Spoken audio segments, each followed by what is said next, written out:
7ஆம் வகுப்பின் சந்தை மற்றும் நுகர்வோர் பாதுகாப்பு பாடப்பகுதியில் அமைந்துள்ள முக்கிய வினாக்கள். 1. இந்திய நாடாளுமன்றத்தில் நுகர்வோர் பாதுகாப்பு சட்டம் இயற்றப்பட்ட ஆண்டு 1986ஆம் ஆண்டாகும். 2. நுகர்வோர் பாதுகாப்பு சட்டம் நடைமுறைக்கு வந்த நாள் 1986ஆம் ஆண்டு டிசம்பர் மாதம் 24ஆம் தேதியாகும்.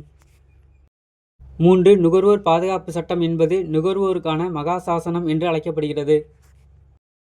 4. 1 கோடி ரூபாய்க்கும் அதிகமான மதிப்புமிக்க நுகர்வோர் குறைகளை தீர்க்கும் ஆணையம் தேசிய நுகர்வோர் குறைதீர் ஆணையமாகும். 5. 1 கோடி ரூபாய்க்கும் குறைவான மதிப்புமிக்க நுகர்வோர் குறைகளை தீர்க்கும் நீதிமன்றம் மாநில நுகர்வோர் குறைதீர் நீதிமன்றமாகும். 6. ரூபாய் 20 லட்சம் மதிப்புமிக்க அளவிலான குறைகளை தீர்க்கும் ஆணையம் மாவட்ட நீதிமன்றமாகும். 7. புதிய நுகர்வோர் பாதுகாப்பு சட்டம் இயற்றப்பட்ட ஆண்டு 2019ஆம் ஆண்டாகும். 8. நுகர்வோர் பாதுகாப்பு சட்டம் எந்த அரசு அறிவிக்கும் தேதியிலிருந்து நடைமுறைக்கு வரும்?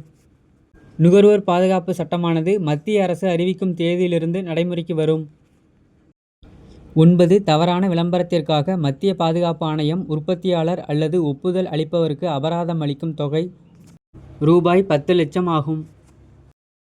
10. தேசிய நுகர்வோர் குறைதீர் ஆணையம் அமைக்கப்பட்ட ஆண்டு 1988ஆம் ஆண்டாகும். 11. தேசிய நுகர்வோர் குறைதீர் ஆணையத்தின் தலைமையகம் அமைந்துள்ள இடம் புதுதில்லி ஆகும். 12. தேசிய நுகர்வோர் குறைதீர் ஆணையத்தின் தலைவர் ஓய்வு பெற்ற உச்சநீதிமன்ற நீதிபதி ஆவார். 13. சட்ட அளவீட்டு சட்டம் இயற்றப்பட்ட ஆண்டு 2009ஆம் ஆண்டாகும்.